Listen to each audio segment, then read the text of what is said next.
MAGA comes to talk. Oh, man. Kamala Harris, in just one moment, one speech, speaking to a room filled with 109 people, including staff and press yesterday, just handed the election over to the greatest president ever, Donald Trump. This is a beautiful thing.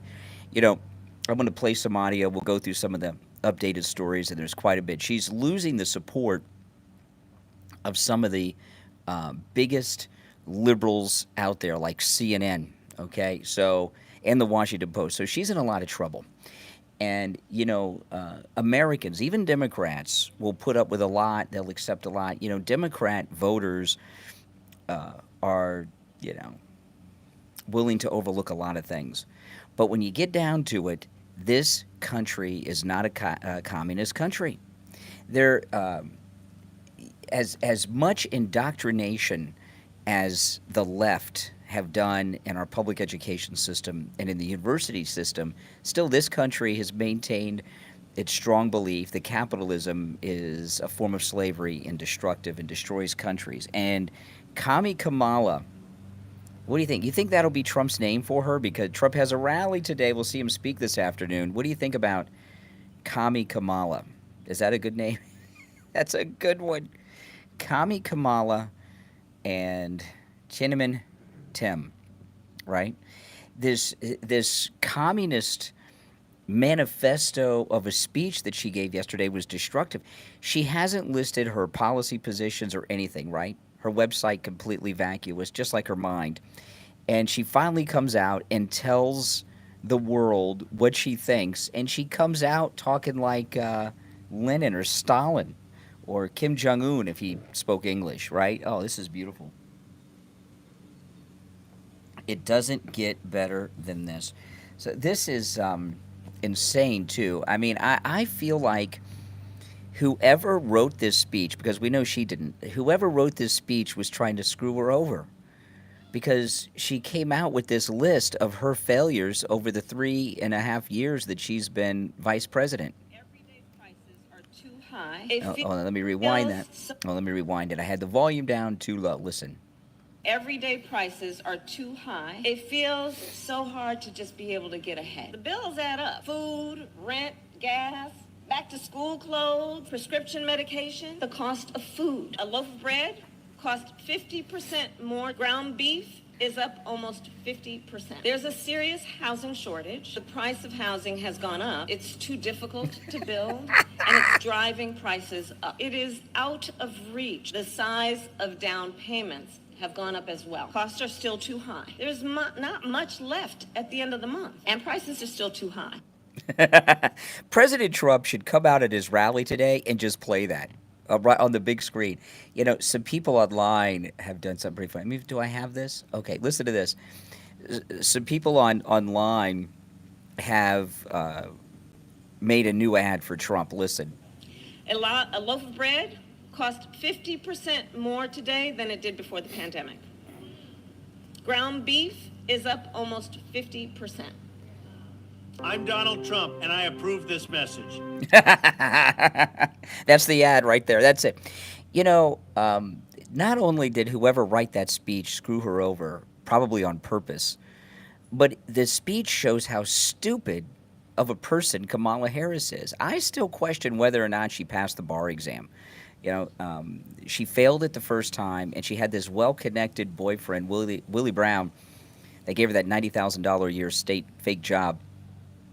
Do you think he pulled some strings to get her passed on the bar exam? I mean, she's too stupid. If you, in this speech, she rehearsed this speech, right? She's probably in her car reading it and everything. If that were you, would you look over this and say, wait a minute, I'm highlighting all the failures of my last 4 years. maybe we should. I would say forget it.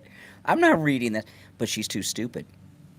She's too stupid. She's too stupid to know what she did. And I wonder how she's reacting this morning. Is Kamala Harris aware enough to understand what a stupid move that was? It's not just that it's communism, that she listed all her failures. The only thing she left out was the, of course, illegal alien crime, But the economics are number 2 on everybody's list, and it's a close second because and she I don't think she's self-aware enough to realize what she did. You think Trump would have read something like that again? She might as well have ended the speech by vote Trump, get on the MAGA train. Oh, if Trump plays that in the rally today, the crowd will go completely nuts, won't it? That's right, Daddy Trump. A listener who was watching on YouTube yesterday to the stream left a comment on one of my YouTube videos. They made a very good point about Tim Walz. Okay. I really am very smart. Okay, hold on. We'll get to that's the next soundbite. Hold on. I don't want to interrupt the president, but they left a very, very smart comment for something very interesting I haven't heard anyone talk about. You heard of Tim Walz's DUI. Everyone's heard this. We've seen the mugshot. Well, he was in the National Guard at the time. Apparently, was he a master sergeant at the time? Because he was in the National Guard, he was obligated to tell the National Guard about his arrest, and they were wondering if he did not, and if he did not, he broke regulations. There's been not one single day that there's been one positive story about Tim Walz. Kamala can call him coach all day long. No one's going to buy it. Brandon says, if you conservatives are smart, you would dump. Why would we dump Trump? Trump is the greatest president that we've had in our lifetime, arguably the greatest president America has ever had. Why would you want to dump him? I don't. Are you an American? Oh, man. Yeah, this clip here, listen to this. This is President Trump. Let me tell you, I really am very smart, and I'm very competent, and I'm really good at business, and I can make this country so rich and so great again. But maybe people don't like my smile. Maybe they don't like my hair, which is real, by the way. Look at that sucker. Come here. Come here. Come here. Come on up here. Come here. Come here. Get up here. He brings somebody up to Is that prove his sucker history. real? It's thin, but it's real. Okay. It's thin, but it's real. She got Be careful. She got a little jab in, okay, but still, it's real. It's real. Oh my goodness! This speech yesterday that Kamala did. This was supposed to be her big speech. By the way, welcome to my channel. My name is Brian. This is where MAGA comes to talk. If you're new, subscribe. You'll enjoy the content, I promise. This speech that Commie Kamala gave yesterday was supposed to be her big introduction to becoming a serious candidate, because people have been asking, where are her policies? She has no agenda. We haven't seen her list anything. And then she comes out and boom, destroys her self. And everyone is calling her Commie Kamala, or her economic plan, communism. I know. This is beautiful. This is beautiful. The front page of the New York Post today is communism with a K, Kamunism. And of course, it's about her economic plan. This is beautiful. It says, communism. Harris unveils budget-breaking $1.7 trillion economic plan that includes government price controls. Yeah, that's just what you want. The government deciding the price of the food that we eat. And, remember when Michelle Obama got involved in all that school lunch thing and caused children to go hungry in school? If the government were a few things about this, just on the surface, because it would be a disaster on so many deep levels that you could spend years talking about what a disastrous idea this was. But just in general, if Commie Kamala Harris got her way and the government set food prices, how long do you think it would be until they said, but you know what, we don't like these foods. We don't like these foods. We don't think these foods are healthy for you. So we're going to jack up the price to discourage people from buying them. Or, the Green New Deal, all this beef production, is causing climate change to get worse. We're going to raise the price of beef so you discourage people from buying it to save the planet. Or, I'm in Florida, of course. Oh, Florida, they had that "Don't Say Gay" bill, which we didn't, but they're homophobes down there. We don't like Florida. We're going to raise the prices of Florida oranges and Florida orange juice because we don't like their policies down there. So people won't buy Florida oranges; they'll buy California oranges. I've never, and that, I mean, that's just just some surface stuff. There's a lot more, much deeper than that. And then how long would it be? Can you see them doing that? Absolutely, I could see them doing that. Absolutely. And how long would it be until they went and took over the price controls of another industry? The auto industry. What about the clothing industry? Clothing inequality. I got this shirt from the Old Navy, right? You know, Kamala, she's wearing designer stuff that costs many thousands of dollars. I feel like there's some clothing inequality between me and Kamala. Are we going to have price regulations on clothing? These people, this is a beautiful thing. It does not get better than this. And not only that, okay, she is, let me pull this up. She's not just losing support, she's losing support from her own people. This is a black woman who took to the internet to share her thoughts on Kamala Harris. In the words of Madam VP herself, Madam VP. to all the supporters who think that the next 4 years are going to be different, let's be clear, this is her presidency. Mm-hmm. So if we're wondering what the next 4 years is going to look like under Kamala Harris, this is it. We know that Joe has not been Joe in about 8 years or so. This is it. More of the same. This is her economy. That's her borders. These are her horrible policies. Those are her wars. This is it. This is it. This is what her presidency will look like. We are in it. This is 4 years of uncertainty, 4 years of just what the hell is this? This is it. More of the same. Only this time they won't have Joe to blame it on. That's right. Because everyone wants to blame it on him. Meanwhile, they knew that, you know, he hadn't been the same since even before he got with Barry, right? So this is it. So what you're expecting, you think there's going to be some sudden surprise? No, this is it. This is her thing. These are her policies. This is her economy. This is it. That's her health care. This is her border problems. This is it. This is it. Like, we are not going to get anything different. It's not going to get better. This is it. This is her presidency. More of the same for the next 4 years. The choice is always yours.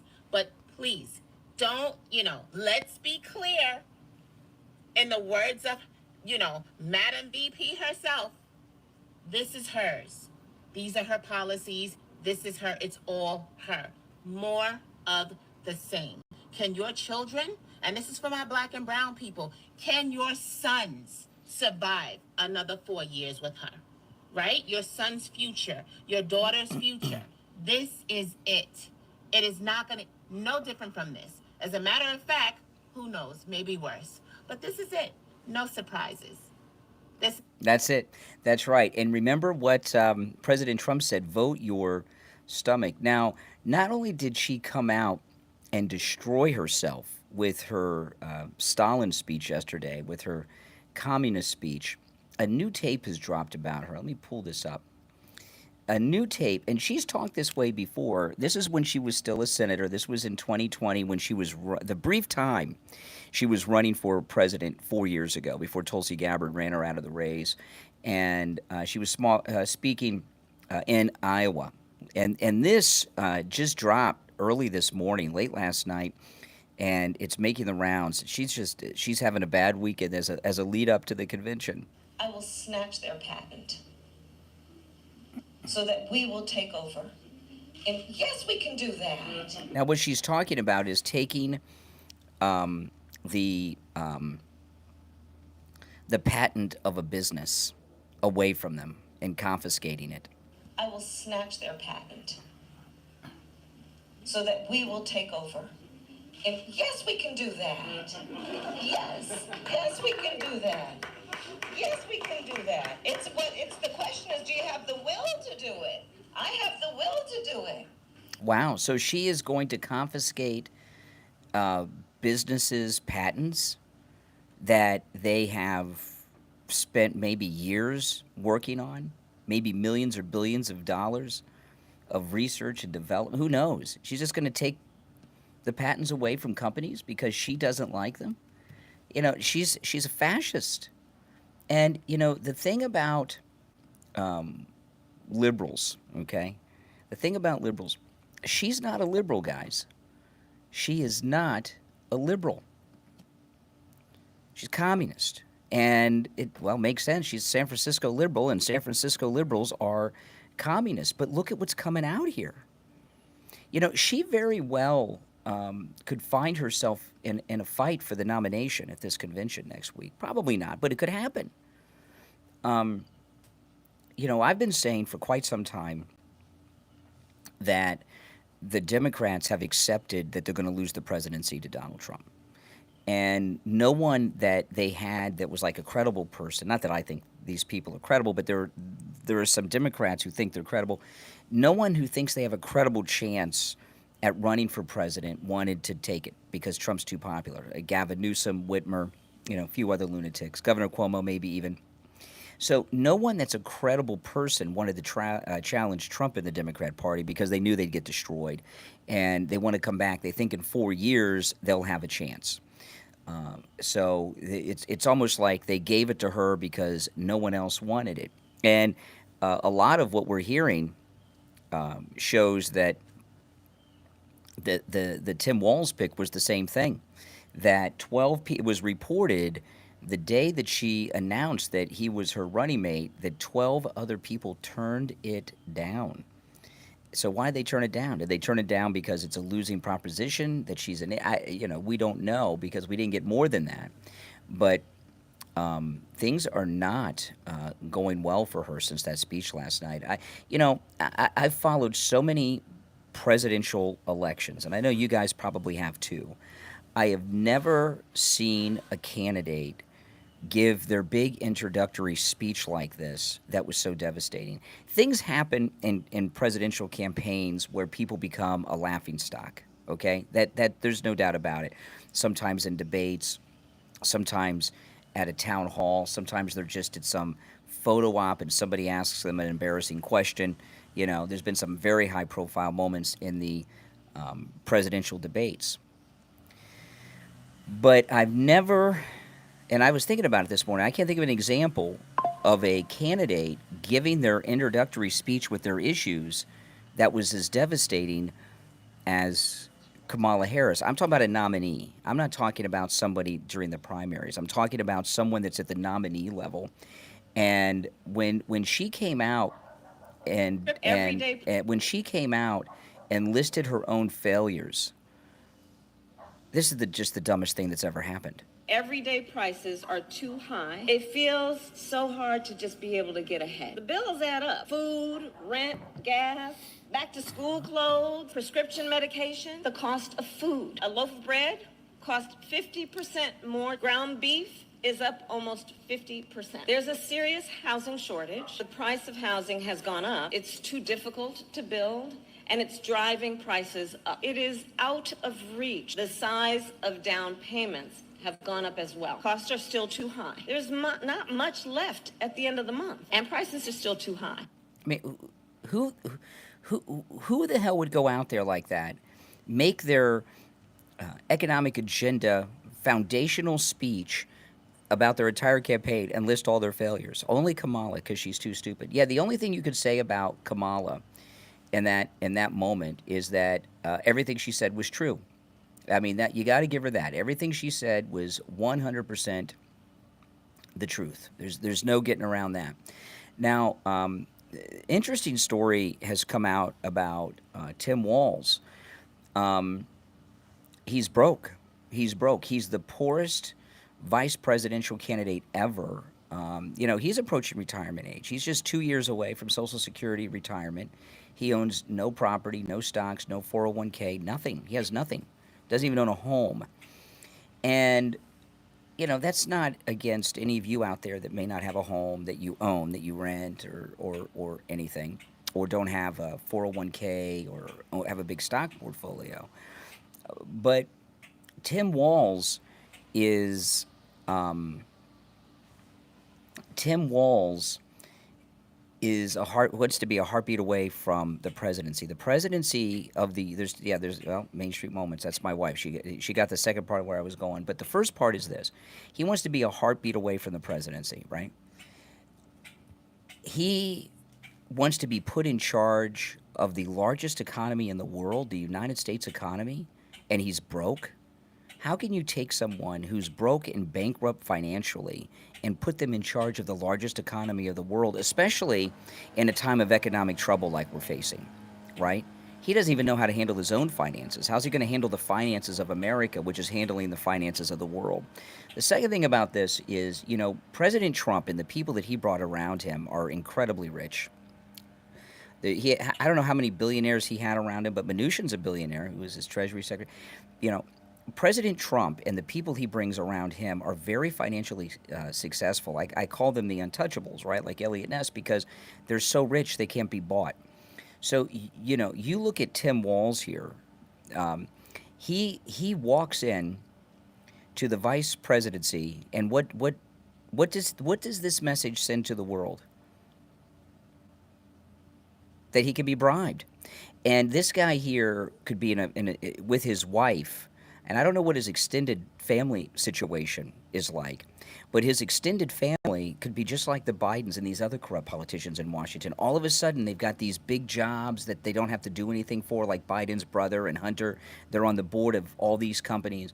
This guy he might as well come out on television and say, bribe me.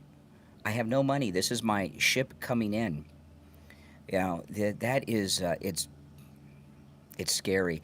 And as much of a Chinese communist that he is, the elite in communist countries, they don't suffer. They like to have money. And there's no doubt in my mind that Tim Walz could be easily bribed. You don't want somebody that's flat broke being president or vice president of the United States. Very, very dangerous. Now, this is just awful. August 5th, because we're in August, about 2 weeks ago was the 1-year anniversary of the murder of Rachel Morin by one of Kamala's dreamers, one of her illegals that she brought here. And it's just awful. It was August 5th of last year, so it was a year this past August 5th. A year ago, Rachel Morin left home for a run. The Maryland mother of 5 was reported missing on August 5th. Her body was found the following day off the trail. Victor Martinez Hernandez, an El Salvador native and illegal alien, was arrested in June after a 10-month nationwide manhunt. He was extradited to Maryland, where he's been charged with first-degree murder and rape. This incredibly boss move that President Trump did by bringing Tulsi Gabbard in to help him do debate prep. Now, as I was saying on yesterday's stream, he doesn't need Tulsi Gabbard to help him with debate prep. What he's doing with Tulsi Gabbard is a psych ops operation against Kamala to throw her off because she got whooped in that debate with Tulsi Gabbard. So she's afraid of Tulsi Gabbard. So he's going to walk in with Tulsi Gabbard. He's going to make sure that she is sitting with the top people in the Trump family and organization in a special seat that Kamala will be looking at during the entire debate. Okay, so it's to throw her off. But when President Trump brings up these women that have been raped and murdered, with their names by these illegals that Kamala Harris has brought into the country, what is her response going to be to that? If you were in that position, what kind of response could you possibly have? There is no response to that. There's absolutely no response. And she's going to have to give an answer, and what she will do, if you go back and watch the video of her with Tulsi, when Tulsi Gabbard was going over all of her corruption as a prosecutor, she was looking down at her podium where there's papers, pretending to write, and she was shaking her head. Then when she talked, she said nothing involving what Tulsi Gabbard brought up to her. she is responsible for things that are indefensible. There is nothing that Trump has done in his first term that he cannot defend. There's nothing for him to apologize for. There's nothing for him to run away from. There's nothing for Trump to be ashamed or embarrassed of. But Kamala Harris, she doesn't have anything connected with her that's not shameful, disgusting, embarrassing, or that she wants to hide from. That's why she's not even doing interviews with friendly press. Andrew says, you and your attack. We don't have a problem with immigrants. It's illegals that's the problem. Illegals, you know. I mean, why do you think there's passports? First Lady Melania Trump's an immigrant, a legal immigrant, right? Elon Musk had that great Spaces conversation with President Trump this week. He's an immigrant, an illegal immigrant, and naturalized U.S. citizen. President Trump and MAGA, we have no problem. We love immigrants are awesome, but you got to do it legally. You just can't pour across the border with fentanyl in your pockets, you know, and get your EBT card, get your housing paid for, and retire in the United States off of the taxpayers. And you certainly can't come here and rape and murder our women and expect us to say, oh, well, you know, immigrants have rights, because that is... that's just not the case. Now, Andrew Tate, oh boy. Did you see Andrew Tate? It's the neighbor's dog. I'm on the back porch. It's a beautiful morning here in South Florida. I wonder, has Donald Trump come back to Florida? Because the weather is so good here. I almost think that it's not very humid today, that maybe the weather is giving us great weather because Trump's back in town. But Andrew Tate was talking about the difference between Kamala and Trump and why it's so important that Trump beats Commie Kamala Harris. Listen to this. Andrew Tate. I don't trust weak people. I don't have weak people around me. I don't like weak people. And the fact that Kamala can't even string a sentence together means that when she gets to calls from the shadow figures about how the world's really going to work, I just can't see her standing up for the average American. I can't see her saying to whoever calls that phone, who's really in charge of things, who've been running things for the last 4 years because Biden doesn't know a clue what's going on, and they say this needs to happen. I just don't see her saying, that's bad for the American people. I just see her saying, oh, well, you know, what did Trump say? The bus? That's what buses do. That's it. So it doesn't even matter what she says. It doesn't even matter how well-intentioned she is, which is, again, arguable because I don't believe she is. But because she's such a weak person, she's just going to be stood up there as a puppet, and she's going to be played. And it's scary because I truly believe if Trump loses this election, it's over for America. It's over for the Western Hemisphere. It's done. That's Andrew Tate. And he is spot on, right on the money.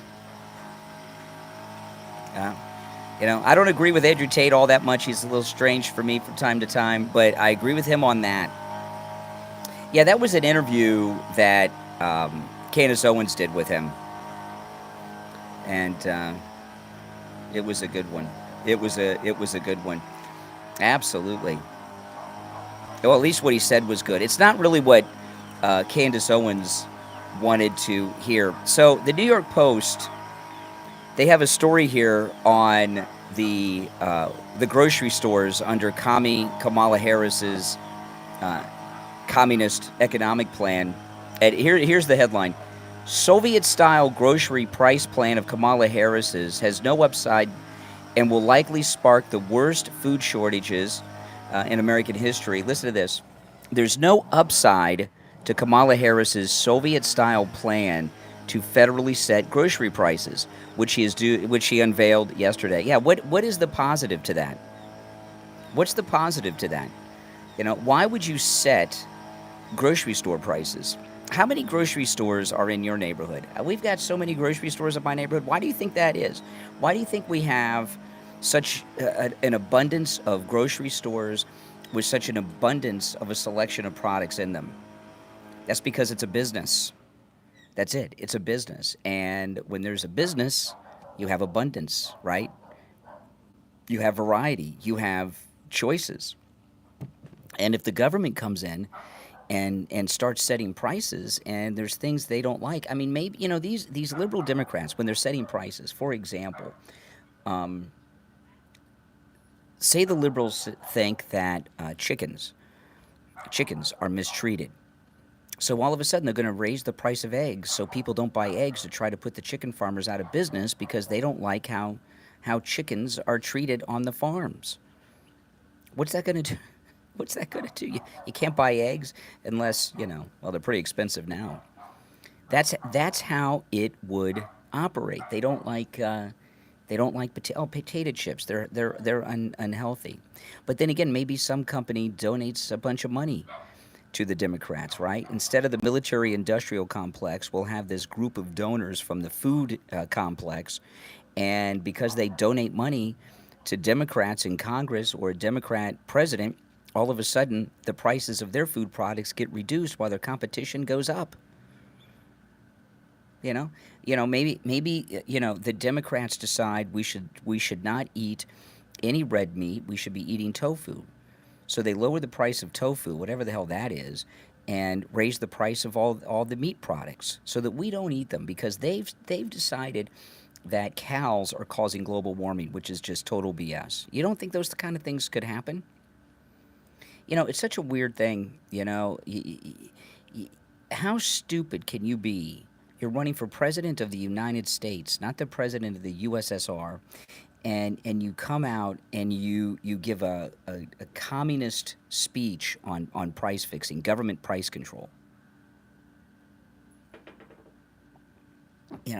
And you think that makes you look good? Are you kidding me? Even CNN and the Washington Post have abandoned her. Let me pull up some of this stuff here. I wasn't going to play all this, but I'm going to play this one. Hold on. Give me a second to cue it up. She's lost CNN and the Washington Post on this communist economic plan. So when you're a Democrat and you are running for president and you have lost CNN and the Washington Post, you're not electable. What did you say?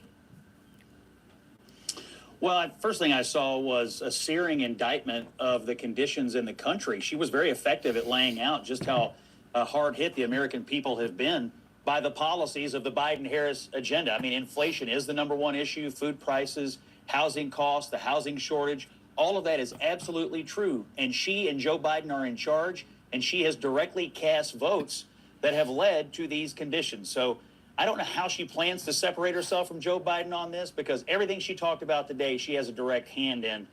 The other thing that I picked up on today was this whole notion that price gouging, or gauging, as she called it, is what people are feeling. That is a total canard. This is not true. This is made up because they're trying to deflect attention from the actual inflation that has caused everything in your life to get more expensive. So they need the American people to believe something other than the truth. There is no price gouging. Grocery stores, these things, they operate on very slim profit margins. There is no gouging. There is just inflation. So to go out and say, oh, I'm going to get the federal government involved in setting prices or capping prices or interrupting the flow of the free market economy, let me tell you something. If you like bread lines, product shortages, black markets. Hey, don't forget about the toilet paper lines. Remember the toilet paper shortages? Remember what a disaster that was?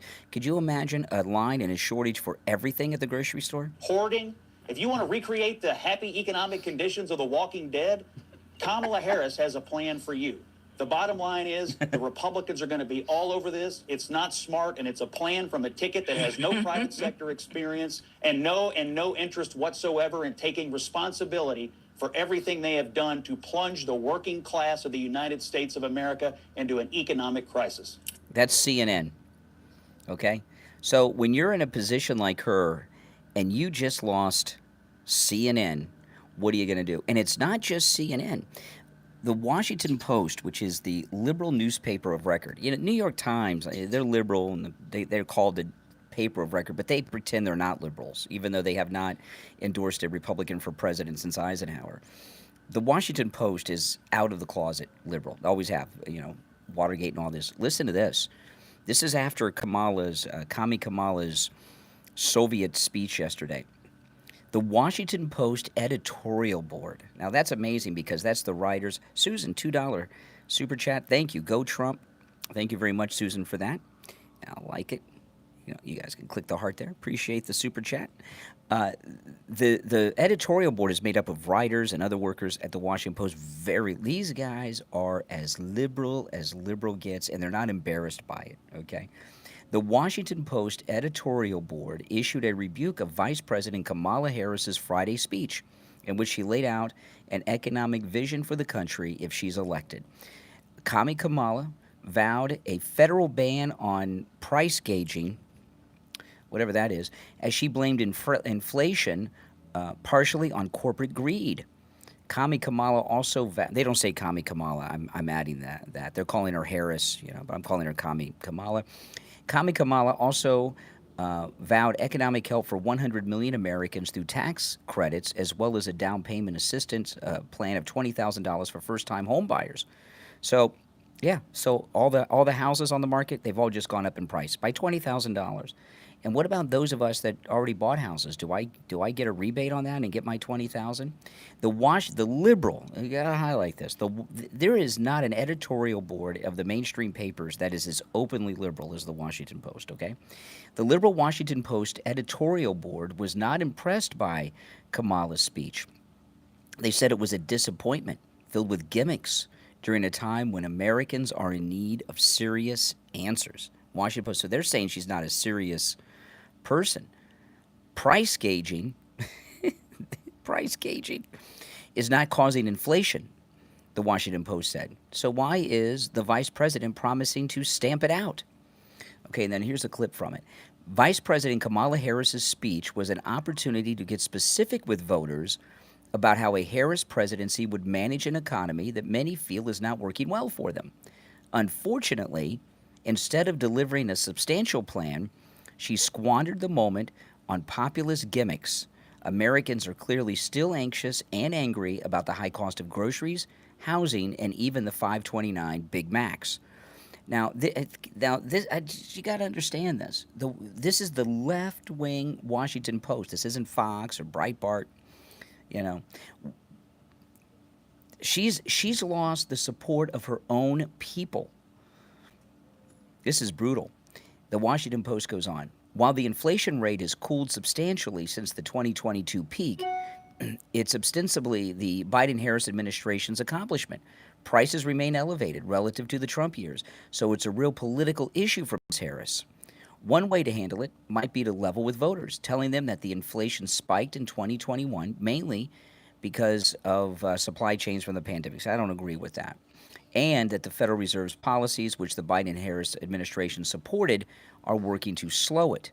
The vice president instead opted for a less forthright route, blaming big business. She vowed to go after price gouging by grocery stores, landlords. She's going to regulate rent. We're going to have rent control nationwide. You rent an apartment, you rent a house. You got to make a mortgage payment. You've got to pay the insurance for the property. You've got to pay the property taxes. You've got to fix anything that breaks. You've got to maintain the lawn and all of that. And she's going to tell you what you charge for rent. I lost my place here. Okay. The vice president instead opted for a less forthright route, blaming big business, as she vowed to go after price gouging by grocery stores, landlords, pharmaceutical companies, and other supposed corporate perpetrators by having the Federal Trade Commission enforce a vaguely defined federal ban on price gouging that she called gauging. This is devastating. It's devastating. If this were a New York Post editorial or a Fox News editorial or something, Washington Times, I wouldn't even read it.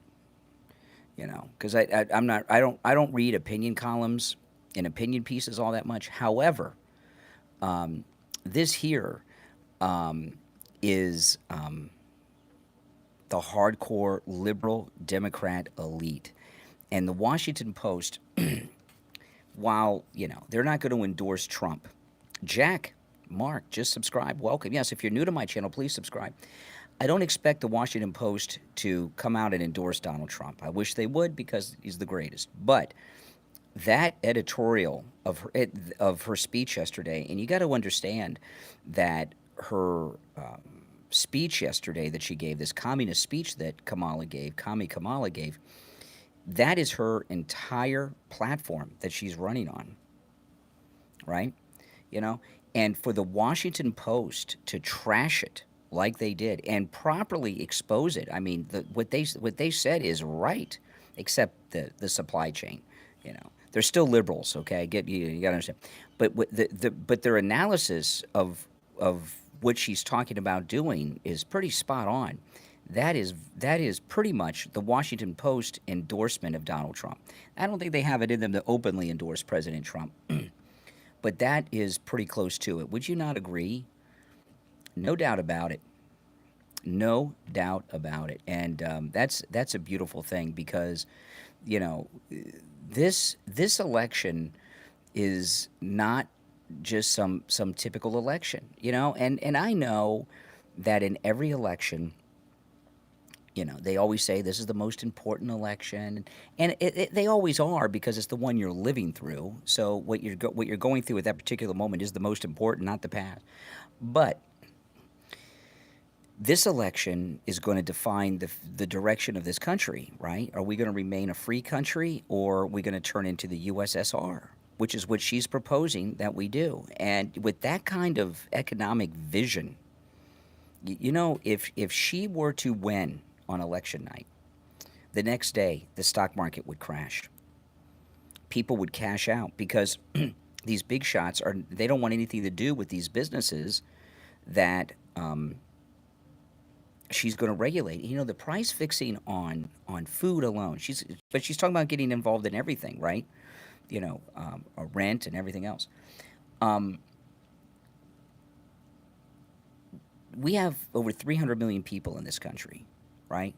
And we have an abundance of food, so much so that we export it. You start regulating prices and take the profit motive out of food at every level, from the farm and even before the farm. I mean, people have to make products that farms use to the grocery store or the convenience store or the gas station convenience store. You'll find that that this country will not be abundant. You know, if you go and look at North Korea, right? Hardcore Soviet-style communist system. Have you ever noticed this about pictures of people in North Korea? I noticed this, but I didn't think about it. And I watched this documentary on these U.S. defectors to North Korea, and they showed their family pictures. When you go and take a family picture at a professional photo place, what do?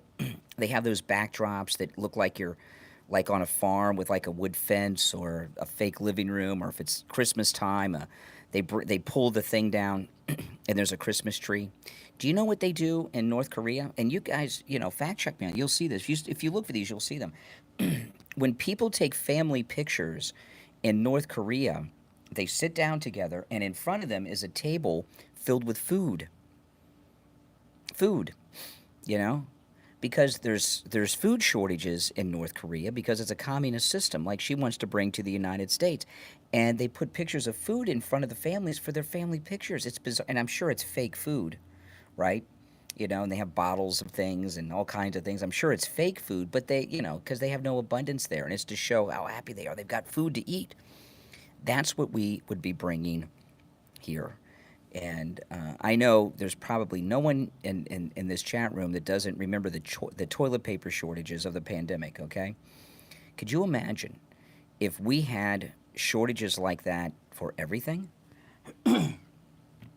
Well, that's what Kamala Harris is promising to bring us. And she's too stupid. She's either too stupid to know it, okay, or she's a true communist in her heart. And we know Tim Walz is a communist. He spends so much time in Tiananmen Square.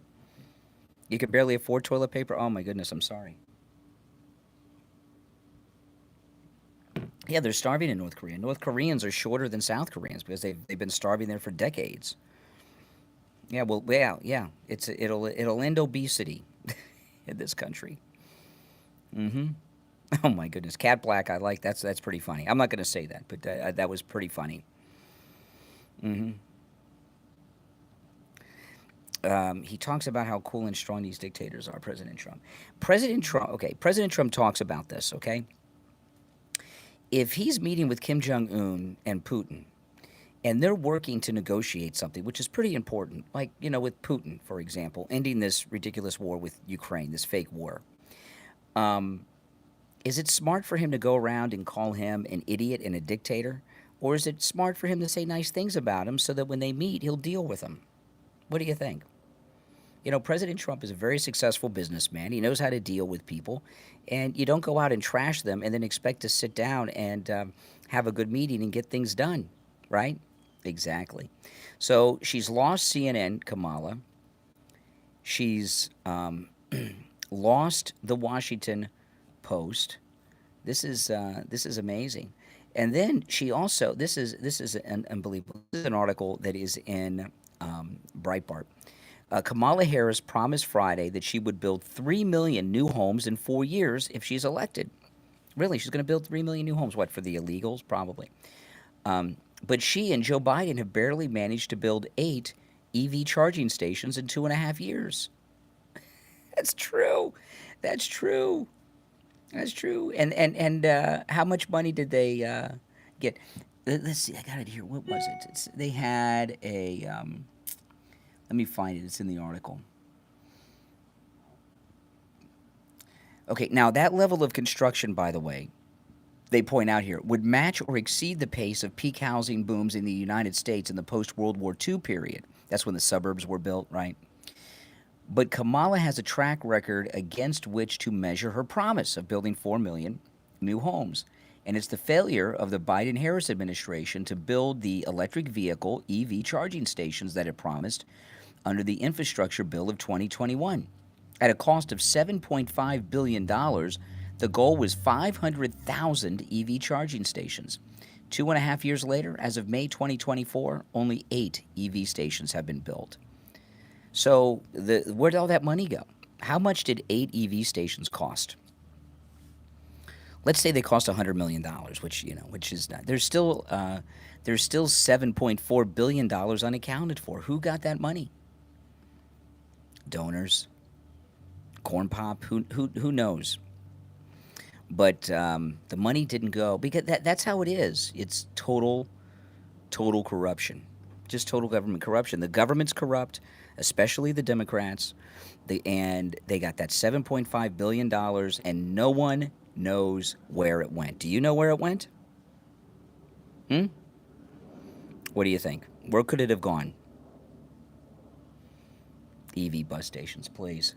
I like my car. I put gas in it and it goes, okay? And I can go hundreds of miles in my car on a tank of gas. My car will show you EV. I don't have an electric vehicle, but it'll show you on the computer on the car where there's no EV stations anywhere near me. Who has time for that? I forget to get gas, and I'm on E. I stop at a gas station, and in 2 minutes, I got a full tank of gas. What am I supposed to stop at an EV charging station? How long does it take to fill up a car to a full charge from a dead charge? I don't know, but I don't have that kind of time to wait around. And who does, right? You ever go to a gas station at peak times in the mornings or in the afternoons, rush hour times? Look at the lines at a gas station. People in a hurry, you got to wait in line to get up to the pump on your way to or home from work. What if it's EV charging stations? 30 minutes? What are the lies, Cooled? I'm open to hear them. Cool story. Do you think I give an F? Well, you're watching, so you obviously give an F. EV stands for empty vehicle. Well, it's like Trump says. If you want one, go buy it. It's cool. That's it. If you want one, go buy one. But you shouldn't be mandated to do it. That's exactly right. Now, the great J.D. Vance, who's amazing. Did you notice yesterday that J.D. Vance had his dog? Yeah, and his dog's pretty smart. It went up and down the stairs of Air Force Two, which it will be Air Force Two when he's vice president. It's called Trump Force Two. That's what they call J.D.'s plane, Trump Force Two, which had to make an emergency landing yesterday. Did you see that? The door on the side of the plane had a malfunction in flight. But his dog, I saw when he came off the plane, didn't have a leash on, and it walked right down the steps and went right where it's supposed to go. How many people have been bitten by Biden's dog? And here you got JD, his dog's completely off a leash. All these strangers at an airport where it's loud in a new place, and he's just totally perfect. You know, everything in Biden's life is chaotic. But with that being said, you know, yesterday, J.D. Vance's plane had to make an emergency landing. There was a problem with the seal on the main door of the aircraft. The Friday before, President Trump's Trump Force One had to make an emergency landing due to some hydraulics problem. What are the odds that Trump Force One and then a week later Trump Force Two, two different aircraft, have to make emergency landings due to in-flight mechanical issues? Do any of you believe that those are just coincidences, that both of those planes had mechanical issues? I don't. I mean, come on. What are the odds of that? How many of you have flown and had an emergency landing because a hydraulic leak or the door seal bust on the main door? I've never had that happen, and I've flown many times. I've never had to make an emergency landing at an alternate airport. I've never taken off and had to turn around and land at the airport that I departed from. This is, someone said German Shepherds are smart. Wasn't Biden's dog that bit everybody a German Shepherd? No, I don't trust it. But you know, the thing about Biden's dog, do you know why Biden's dog bites people? You know why? I'll tell you why. It's trained to. My wife and I, after Hurricane Katrina, we adopted a dog from the Humane Society, and they had a bunch of dogs at our local Humane Society that were rescue dogs from New Orleans, from Katrina. And we brought this dog home, and she wouldn't even really, she wouldn't go in the house or the backyard here or anything. She just sat at the front door and looked at the door. And it was really weird, and she wouldn't leave the front door. And I called the Humane Society, and I said, the dog, she won't leave the front door. She's laying there, and she's just staring at the door for days. And the woman at the Humane Society told us this BS story. Well, a lot of these dogs were trapped in homes and high-rises in the floods, and they were waiting at the door to be rescued or for their families. And I said, okay. And then when people would come to the house, the dogs would snap and bite people. She bit my mother-in-law, drew blood. And sadly, we had to take the dog back to the Humane Society because she was biting anybody that walked through the front door, wouldn't leave the door. Well, what I came to find out, it wasn't the floods. This dog was trained. It was a drug dog from one of the projects in New Orleans, and it was trained to bite anybody to guard the door and guard the stash. It was a stash guarding dog. Well, Biden's dog's the same thing. You know, they found that cocaine in the White House, and the Biden's dog is trained to protect Biden's Hunter's stash, and it's a standard behavior of a dog like that drug addicts and drug dealers own. Protect the stash, bite anyone who comes in. I mean, how many? What other reason could there be? We know there's a drug problem in the family. But you have any other answers? I mean, that sounds pretty, you know, it's pretty good deductive reasoning there on that. Mm-hmm. Yeah. You got any other explanations as to why he had two dogs are biting people like crazy? Mm-hmm. Yeah, they found cocaine there, protected the stash. Now, of course, in September, we've got a debate with Kamala and Trump. But October 1st is the J.D. Vance Tim Walz debate, and that's going to be a beautiful, beautiful debate because the vice presidents always only do one debate. So J.D. Vance is good, and if you've seen him in these press conferences that he's been doing, he's spectacular. Yeah, we have rescue kittens, and my cat right here, Luna, who's sleeping in the chair next to me, she's a rescue animal too. That's exactly right. That's exactly right, yep. All of our pets that my wife and I have all been rescue animals. That's right. J.D. Vance, he's got this debate. You watch him in these press conferences. V, $1.99, $2 super chat. Thank you so much. I appreciate that. Thank you for the super chat. I've seen him over the last week take on these liberal reporters at these press conferences, and without effort, he just fillets them. He's everything that Ron DeSantis wishes he was, right? I mean, he's really good. And he's been really focusing on this stolen valor. You know, stolen valor is one of the biggest low-life things a person can do in this country. It's really up there. It's really bad, and it's just bad. There's an article in the Washington Examiner today. Senator J.D. Vance, soon to be Vice President J.D. Vance, is keeping the heat on Tim Walz when it comes to stolen valor by claiming he chose to run for Congress rather than go to war. Walz has faced accusations of abandoning his National Guard unit. That's right. He did. They got the orders that they were going to deploy, and he got out. Tim Walz said, this is JD, Tim Walz said that he carried a weapon in war. He never went to war, Vance said, at a Veterans of Foreign Wars of the U.S. post in western Pennsylvania. Tim Walz said that he didn't know.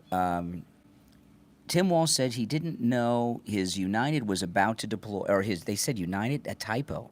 They got a typo. It's supposed to be unit, and they added ED to it. It says, Tim Walz says that he didn't know his United was about to deploy. It's supposed to be unit. Tim Walz said that he didn't know his unit was about to deploy to Iraq, when even his own press release at the time said that he knew exactly that. Tim Walz is claimed to be a command sergeant major, even had it printed on his challenge coins, and he knew he never achieved that rank. Oh, the challenge coins. Oh, boy. That's really low life. It's totally stolen valor. During earlier runs for office, Walz met with similar criticisms, but has defended his record by saying you should never denigrate another person's service record. Well, people serve with honor until they don't.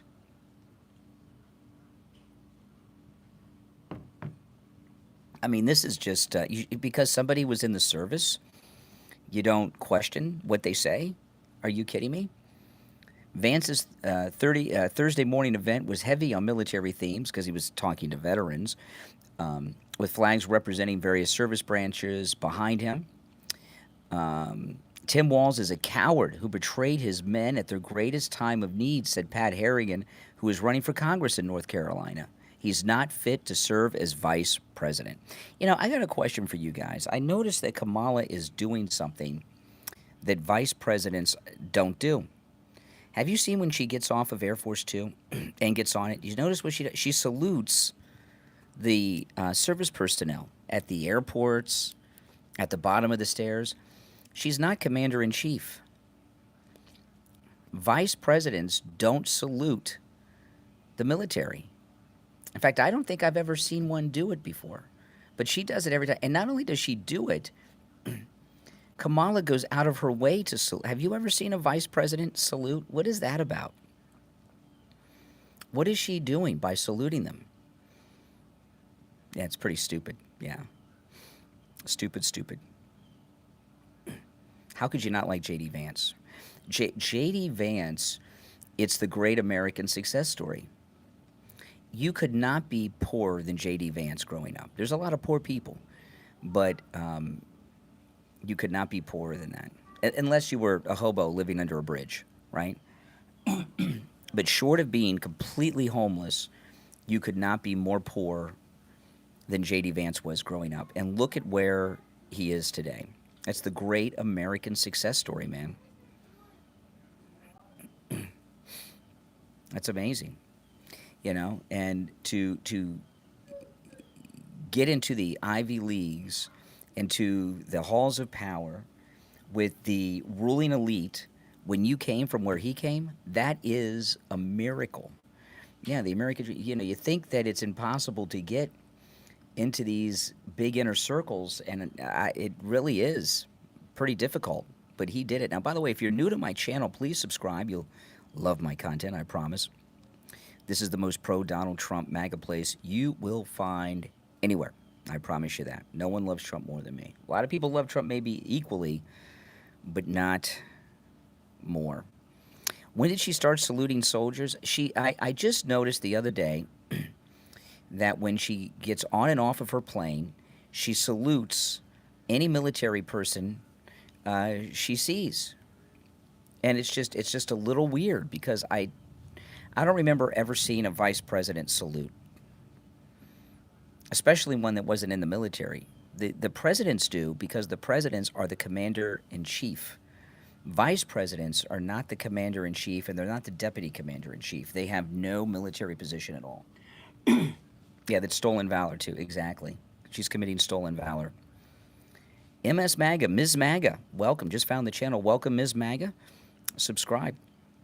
During the week, I'm on, for those of you that don't know me, I'm a radio talk show host. During the week, in the mornings, I live stream 2 on YouTube while I'm broadcasting on the radio. I'm on a bunch of FM radio stations here in Florida, and I host a morning drive radio show. And when I'm on the radio in my radio studio, I take live calls from people watching on YouTube and listening to me on the radio. And it's a pretty good show, if I say so myself. Now, I'm just on my back porch enjoying the beautiful Florida weather. But welcome, and thanks for subscribing. I appreciate it. But no, she's committing. They're both committing stolen valor. I'm sure you might be able to find a vice president saluting, maybe. I've never noticed it. I've never seen it. And she's trying to pass herself off as the commander-in-chief, Commie Kamala, by saluting. So we've got 2 stolen valor people at the top of the ticket and the bottom of the ticket, both committing stolen valor. It's respectful? No, it's the opposite. It's disrespectful. Very disrespectful. Yeah, I don't know how long she's been doing this. Is this something she just started saluting all of a sudden to look presidential, to look like she's commander-in-chief? My guess is it's something she's doing that's new, to try to look like she's, somebody and important. But she looks like an idiot. Don't you think? Absolutely.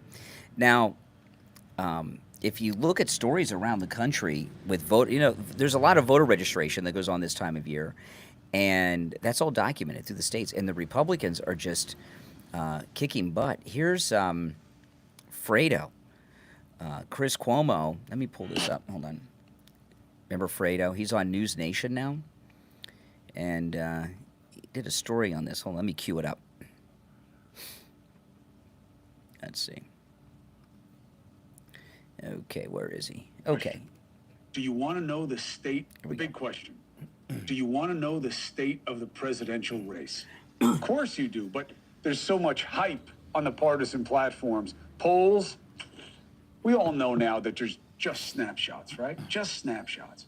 You got dueling rallies, reporting about resonance online. Right. And that, as you know by now, is mostly magical thinking, right? That's why headlines and screens are about vibes and how each side feels. Kamala joyful or adjusting.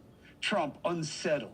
Now, there are 2 reasons for this. All right, let me fast forward a little bit. He's pontificating too much. Let's get into the voter registrations. Here we go. And we see some obvious things. Listen to this. We see red outpacing blue. All right, I'll take you through this as kind of a Now, what he's going through are the voter registrations, okay? Panorama, and then I'll show you the totals, all right? But you'll see red outpacing blue, okay? Swing states, I have a graphic for you, right? Pulling out just the swing states in July. Troubling picture. This was even more alarming in July for the House seats, which is why Democrats pushed Biden to exit. Now, at this point, as critical thinkers, you're saying, wait a minute, you just said July.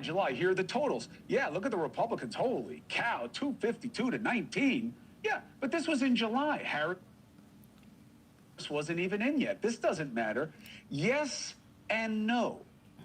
July was the peak month for former President Trump after the assassination attempt at the RNC, the huge moment he had to pivot, to change, to be who the country needs him to be. He chose not to. Chose to stay on the road. Whatever. Yeah, keep in mind, he's still a Democrat liberal jerk. Okay, I can't listen to him anymore. I'll just share it with you. Republicans, okay, have a net gain of about 400,000 Republicans net gain, while the Democrats have lost 3 million voters.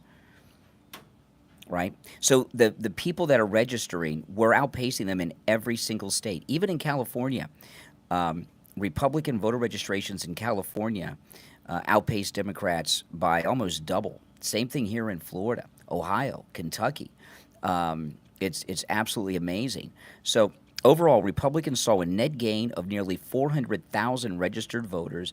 Democrats have hemorrhaged nearly 3 million. Democrats suffered net losses in every state, pretty much. And they got the whole list here, which I'm not going to go through because it's, we have 50 states. Democrats have seen major losses in Florida, where they're down 979,487. Democrats are down in the state of New York by 410,386. The swing state of Pennsylvania, Republicans registering in huge numbers. Democrats are down 329,289 voters in Pennsylvania. There's 19 electoral college votes in Pennsylvania, by the way. Republicans have seen gains in California of 148,823. California. Florida, Republicans have gained 151,456. New Jersey, where Trump had that massive rally, Republicans have gained 152,918. It goes on. I mean, this is massive, guys. I mean, this whole idea that the media are trying to sell you that Kamala has some kind of momentum is just a damn lie. The Kamala momentum, it's a lie. It does not exist. And not only does it not exist, it's never existed, okay? That was just some of their wishful thinking. And, some very smart people put together the cost of the illegals, okay, on our country. Listen to this. And by the way, all these stories I'm talking about, everything I talk about, I post to my X, my Twitter, Brian Craig Show on X, Brian Craig Show on Twitter, whichever you call it. And all the articles and source information I post up there. It's on my feed. So if you follow me on X, Brian Craig Show, you can get all this information and verify it. Listen to this. The total cost of illegal immigration under Joe Biden is the equivalent to the gross domestic product of the 36th largest economy in the world, according to a new report. I mean, that's insane. And this is based on information from last year because they only have reporting up until that point. It's worse now. Illegal immigration under Joe Biden and Kamala Harris's administration has cost the United States an estimated $451 billion per year. It's a 50-page report. That's insane. Taxpayer dollars have accounted for costs incurred for healthcare, education, housing, and enforcement to accommodate the tens of millions of illegals that they brought here. I mean, that's insane. That's one of the reasons housing has gone up, is because they're filling up housing. I mean, can you imagine what the cost of hotel rooms is in New York City, because the government's paying for them all forever to keep these illegals in them? Go to my Twitter, go to my X. You can see all the articles there. And if you've noticed, as I've been talking, I've been giving you the papers and stuff I'm reading from. No, this election is over. Now, we don't want to get too overconfident, okay? We have to have a massive turnout. President Trump, I believe President Trump's goal is to get 100 million votes this time around. I mean, we've got to have a massive, massive turnout. We got to swamp them, okay? By the way, how many of you are going to be watching President Trump's speech this afternoon? Debbie, I love President Trump too. How could you not love President Trump, right? He's the greatest president ever. Absolutely. Absolutely he is. You know, I saw some new photos from the dim donor that shot Trump from the roof, and they're kind of above him. Have you seen this? You can see this on my X too. There's a photo of him, and it looks like he's talking to someone on his cell phone while he's on the roof with the gun, on speakerphone, like he's got it out, like he's talking to someone on a speakerphone. Have you seen this photograph? Who do you think he's talking to?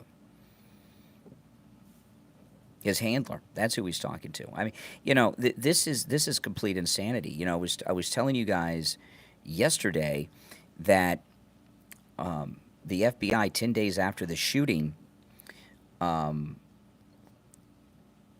released his body to be cremated. So they cremated the body of the shooter. They destroyed the crime scene and didn't preserve it. They hosed it off, destroyed all the physical evidence. Never seen anything like this, especially the cremation. That's insanity. I mean, who would allow such a thing? You know, people that are covering up a conspiracy. That's who.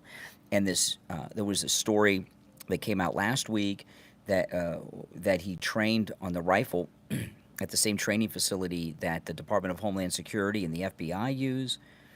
Right? There was this story that came out not long after the shooting that his phone was in communication with someone who was pinging either in or near the FBI headquarters building in Washington. No, I'm not going to say his name. I don't ever say his name. I call him the dim donor. There's the story that many people, including congressmen, have talked about, and police and others that were at the scene, that while his body was still on the roof, a man in a gray suit came up, said he was with the ATF, didn't show a badge or any credentials, and said he had to take a picture so that he could send it to someone to prove that the shooter was dead. Who was that guy? Have they tracked him down? And who did he have to give proof of death to? Right? And now this new photo where it looks like he's talking to someone on a cell phone while he's on the roof, and he's got the phone in his left hand. I'm assuming he's holding the rifle with his right. Who's he talking to? We don't know, right? Because there's a massive cover-up at every level on that whole event, and it's been done quite openly. That's why, you know, when this corrupt judge in New York, Judge Merchan, when he sentences Trump next month, and he sentences him to prison, can you depend on the Secret Service to not allow the judge to turn Trump over to the courtroom bailiffs to take to jail? Can you be certain that the Secret Service would intervene and say, no, you're not taking him? I don't think you can. You know, this is an interesting thing, okay? Because what's going to happen in the courtroom, we don't know. I see a lot of the legal analysts on television saying that he's going to give him a jail sentence but suspend so he doesn't have to show up. Nobody knows. That's all guesswork. You know, these legal people on TV. You know, you're talking about a judge whose daughter took $100 million from Democrats fundraising on the promise of putting Trump in prison. So obviously, when we've seen the behavior of the Secret Service outside of his immediate protective detail, because his protective detail, when the shots were fired, they ran up on stage and they jumped on top of him. We saw that. So those are good guys. But the Secret Service as a whole is like the FBI. They can't be trusted when it comes to Trump. So I'm hoping that President Trump does whatever it is he can do to make sure that he has his most trusted regular agents on his detail the day of the sentencing, and not any fill-in people like they had in Pennsylvania that day, okay? The lactating woman and all those people, the lactating agent. But so I've heard some people talk about what could the Secret Service do if the judge sentences him to prison and orders him taken away, which it could happen. I know we would think it would be unlikely, but how can you say that when you see everything that they've done to President Trump? How can you say that's out of the question? Secret Service agents are federal agents who, and you know, the Secret Service, they don't just do protective details. They're also federal law enforcement officers. They handle all kinds of things, right, for the federal government. They could arrest him and say they have jurisdiction over him. Yeah, I think it's impossible to predict what this judge is going to. I would like to think that it's unlikely that the judge orders him taken to prison, but how can you be confident of that after the way that he's behaved so far? How can you be confident of that? No. Does he have a... Well, this is the thing, yes. The Supreme Court... I was talking to a caller about this yesterday. Yeah, the judge is unhinged, and he's on the take. Yes, the Supreme Court ruled in favor of Trump on presidential immunity, but the Supreme Court does not have enforcement powers. Okay, so regardless of what the Supreme Court said, the judge can do whatever he wants still. What can the Supreme Court do to stop the judge from making any ruling that he wants to make? There's nothing they can do. So he could send him away for 20 years if he wanted to. Right? You know, I never worried about it before because we always had trust in the Secret Service, and then we saw the behavior when he got shot. So you can't trust the Secret Service at this point. The Supreme Court are not in the courtroom stopping the judge from doing anything. And I've seen these New York jailhouse bailiffs. They're nasty. I saw one of them during one of the early hearings with Trump. You know how they had that camera on that one door and Trump would come out and talk to the press, right? I saw one of the white shirted, because that means they're a supervisor, sergeant, lieutenant, captain, whatever, from the jailhouse cops in New York. They came through the door. They didn't even hold it open for Trump. They let the door shut like on Trump's face. They're liberal animals. I mean, they're monsters. You know how Democrats are. Look at some of it's like having the trolls in the chat room here as bailiffs. They hate the guy. Well, you can turn the volume up.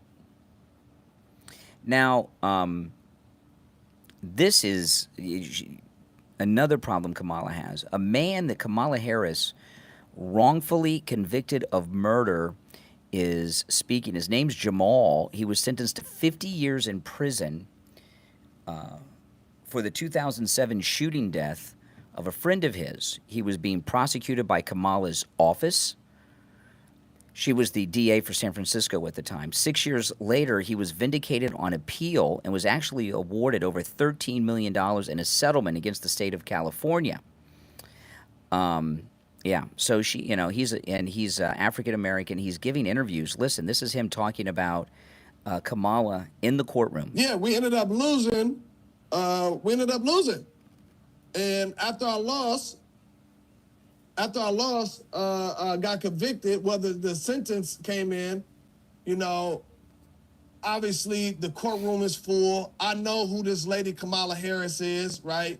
People in the projects knew who she was because she was a black district attorney. And we thought that we had a black district attorney in office, right? And who we perceived to be black, right? That will have that's from Oakland. And that's all we kind of knew.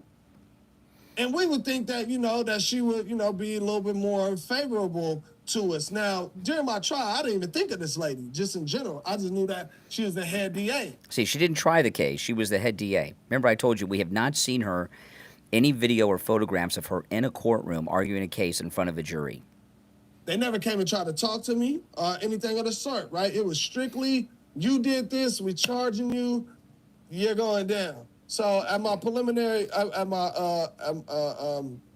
on verdict day, I remember seeing her in the back when I walked in, and when they laid down announced that I was, convicted for first-degree murder, which I already knew I was convicted because the jury asked a question to the bailiff, because they give like these questions to be clear to the judge or whatever it may be, and we get to know what the question is. They bring us down to what the question is. And the question was, what's the difference between first-degree murder and second-degree murder? So I already knew that they just decided if it's going to be first-degree or second-degree. So I already came in there with the energy of like, you know, I'm convicted. Now, they already knew too. So that's why the courtroom was super packed. And you see Kamala Harris like literally like front row, opposite side on the defensive side. And, you know, when they came with the verdict, guilty, you know, me, I wanted to make sure I seen every nigga that was in that month on that side, not supporting me, and everybody else that was on that side. Because I knew, for one, I didn't do it. I stood on principle, and, you know, and I was going to fight to ultimately get back. And I'll never forget when I turned around and I looked and I seen Kamala Harris. You know, we locked eyes this one time, and she laughed. She literally just like kind of bust out laughing, almost as in if she was pointing at him like ha ha ha ha. That's how I felt. Though she didn't point, but that's how I felt when she was laughing at the verdict coming down. So, you know, I took it in. It's like, all right, pause, and it was like, all right, whatever. So now the next thing that I need to figure out is how can I get a retrial. Okay, so then he did, and he got out, and he didn't do it, and the state had to pay him off $13.1 million for the wrongful conviction by Kamala Harris. She's a terrible person, and the reason she went around convicting not guilty people like this is because Kamala Harris. She's one of these childless cat ladies in the Democrat Party that J.D. Vance is always talking about. All she cares about is elevating herself, right? So every office she has, all she does with that office is what she can do to get to the next higher office, right? District Attorney of San Francisco, then the Attorney General of California, then the U.S. Senator from California, Vice President, and then president. So she does whatever she has. Right now she's siding with terrorist supporters and communists, right? You know, China and all this stuff. So what she was doing as district attorney, she wanted to have this tough-on-crime lady prosecutor thing to become attorney general. So she didn't care if someone was guilty or not. She just wanted a conviction.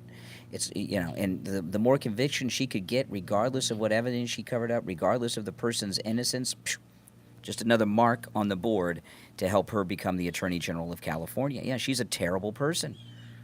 She is a terrible, terrible, dangerous person. I mean, listen to her here back in 2020.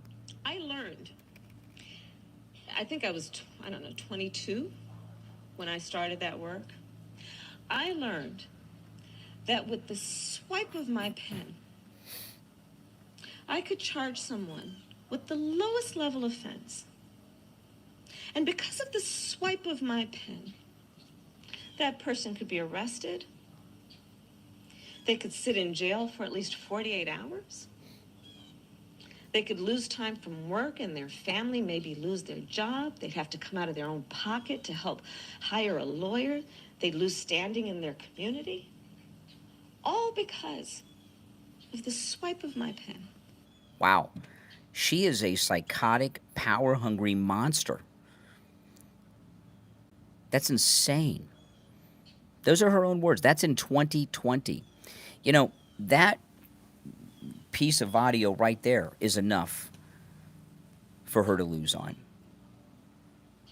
If and you could hear how excited the stroke of my pen, the power of just with that pen I can do. I can destroy someone's life if I choose to. Can you imagine what she would be like as president?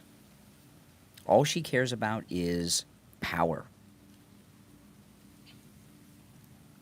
Power over people. It's really, you know, I think it could be borderline fetish. Yeah. You never heard it. Yeah, they don't play that on TV, do they? Mm-mm. By the way, welcome to my channel. If you're new, please subscribe. And everyone who's already subbed, please do me the favor of liking the video. And if you'd like to support my content, go to mypillow.com.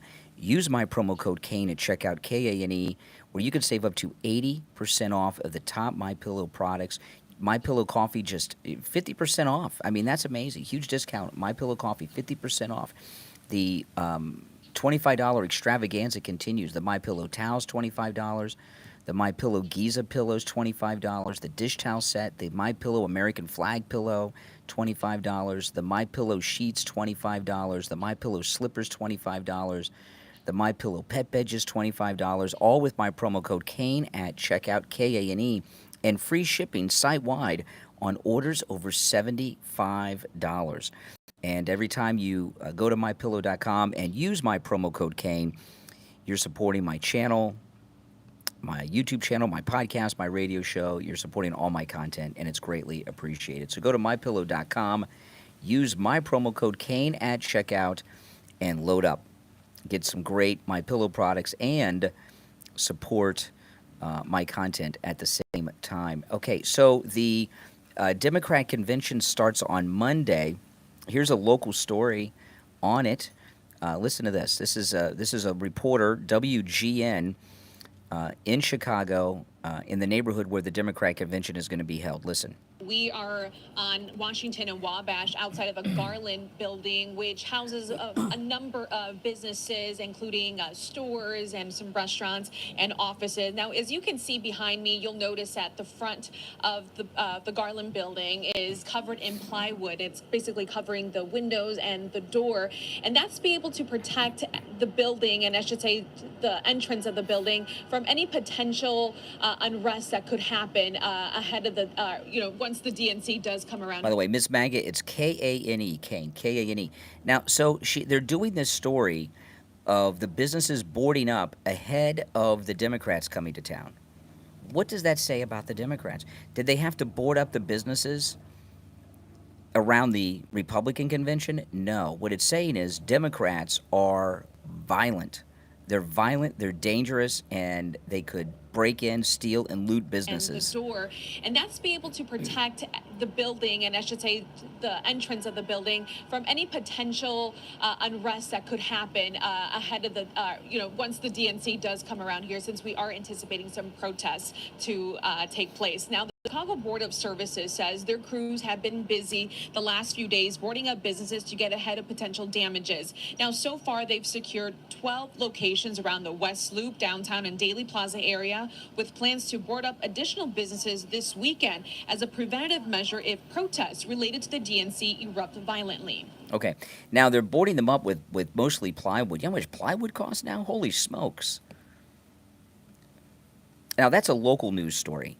You know, the national media, they're not going to highlight how dangerous Democrats are. What does that say about Democrats? You want to put people in power. Think about this. You want to put people in power whose constituents are so dangerous that a city has to board up.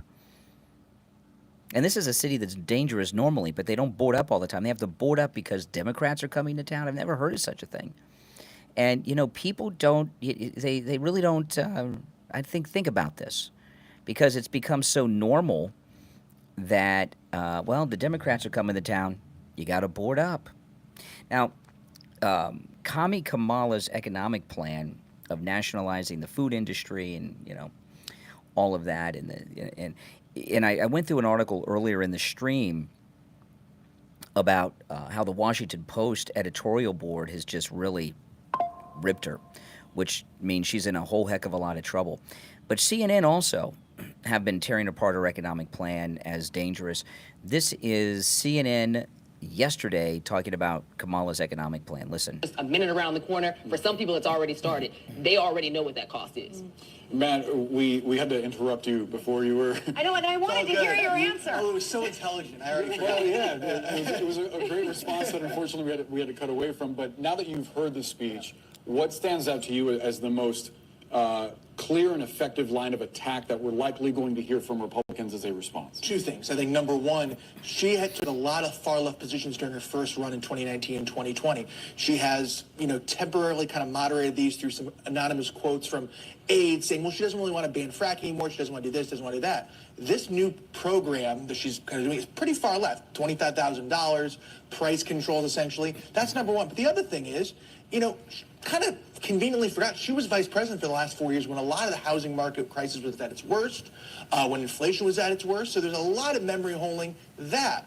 But look, when it comes to the 25K, I mean, you just added $25,000 into every price on every home price in the country. Wow, hear that? You just added $25,000 to the price of every home in the country. When it comes to the 25K, I mean, you just added $25,000 into every price on every home price in the country. Because if you're giving that away essentially for free, people will add it into the price. And obviously, price controls have come under criticism from the Washington Post, Catherine Rampell, whom this channel's talked to earlier. So you're going to see a lot of that in the messaging over the next couple of days, if not weeks, as we go into the convention.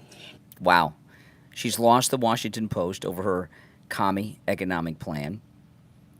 She lost CNN. All she's got left is Rachel Maddow and Joy Reid at MSNBC. Now, here she is as she's on this Soviet Union-style plan. Here's Kamala talking about stealing the patents of businesses. I will snatch their patent so that we will take over. That could be KFC. She could snatch the patent on the Colonel's secret recipe, and then she could take control of the chicken. I will snatch their patent so that we will take over. And yes, we can do that. Yes, we can do that. Yes, we can do that. It's the question is, do you have the will to do it? I have the will to do it. Wow. To steal patents from companies? That's what China's been doing, right? Stealing patents and copyright infringement and all of this. She wants to steal people's patents? Who does she think she is? What she's talking about is she wants to put people in prison with her pen, take their lives away, arrest them, charge them with crimes, just with a pen. Doesn't matter if they did it or not.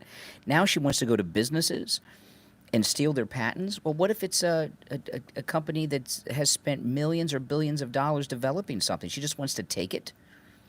She wants to nationalize industry. That's Venezuela. Yeah. That's exactly right, friends. I mean, my goodness. Listen, I'm a Republican. I'm a conservative. I'm obviously MAGA.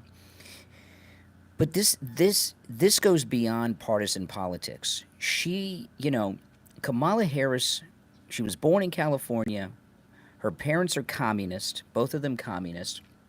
Her parents divorced when she was young, and her mother got custody, and she grew up in Canada. When she was around 11 or so, she went to Canada, went to school in Montreal. She did not, and she came back for college.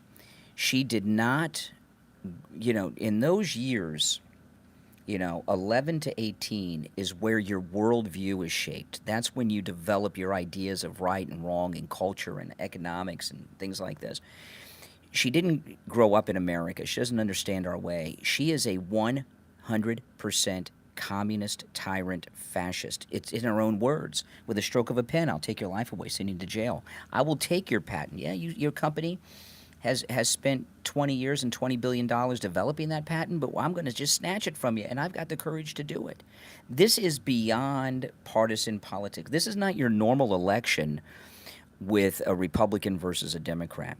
We've got this great man, Donald Trump, the greatest president ever, right? You know his platform. It's awesome. And then you have a fascist, communist dictator who's promising Venezuela, the Soviet Union, Castro's Cuba. What the hell? I mean, how can an American Democrat say, I'm voting for this woman, knowing this? And, a lot of Democrats don't know because the things I've shared on this YouTube stream today, you don't get on MSNBC, okay? You're starting to get it on CNN. I shared some examples of that. But a lot of people get all their news and information from CNN or from MSNBC, and they don't know these things. But if you're watching me, you've just been educated on this stream. So knowing these things, that with the swipe of a pen, she can take your life away and throw you to jail. With the swipe of a pen, she can take your company's intellectual property and take it from you. How can you support that? Even as a Democrat. And by the way, this does not even include the crime wave we have in this country, the rapes and murders of our women by illegals. There was a story the other day, a 10-year-old boy was twice raped by an illegal. It came here under border czar Kamala Harris's watch. Look at all the fentanyl deaths. There's a story I saw today. There was a big jewelry crime ring here in Florida of illegals. You know, President Trump's right. Crime is down in Venezuela about 73%. They're shipping all the criminals here. And what are they doing? They're opening up shop. You know, I mean, she is and if Kamala Harris were to be reelected, because remember, she's running as an incumbent. She's trying to act like she's not an incumbent, but she is an incumbent. All right? If Kamala Harris were to become president, God help us, okay, in January, all these things that she says she can do with her pen, she'll do. But this border invasion with this crime wave and this drug trafficking that's going on, 20 million, it'll be 50 million in the next 4 years. On 50 million on top of the 20 that are already here, okay? It'll be endless and nonstop. We'll lose everything. I mean, with the number we have here, look at the crime wave. She brings in 50 million more. What's the crime wave going to be then? Oh, I mean, this is nuts. And they talk about how border crossings are down, right? Well, they're down for a number of reasons. One of them is this. Listen to this. In October, okay, think about, let me pull this up. Border czar Kamala Harris smuggled into the United States nearly 1 million illegal aliens using a fast pass entry phone app. So they got a phone app that they've been using. Stephen Miller tweeted this. The Border Patrol issued a press release admitting that border czar Kamala Harris has smuggled in nearly 1 million illegals into the U.S. using a fast pass entry phone app. None of these illegals are counted by the stats. All of them get work permits, social security numbers, and a path to citizenship. Joe Biden flew nearly 90% of the fast pass applicants to Florida and Texas because they're trying to change the demographics of. They want to turn Texas and Florida blue. You know, so if they're not going to be able to do it for November, but if Kamala and the Democrats are in power for 4 more years, it could probably happen. And if Texas goes blue, the country's lost. Too many electoral votes. Yeah, exactly. I know it's hard to believe.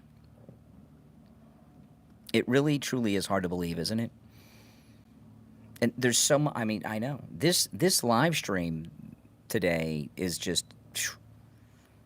It's a lot, isn't it? But it's important, you know. And those of you that are new, welcome. Please subscribe. Please like the video. Share the video. And again, every story I talked about on this stream, I posted on my X, Brian Craig Show. Benighted, 99 cents super chat. Thank you so much. I appreciate that.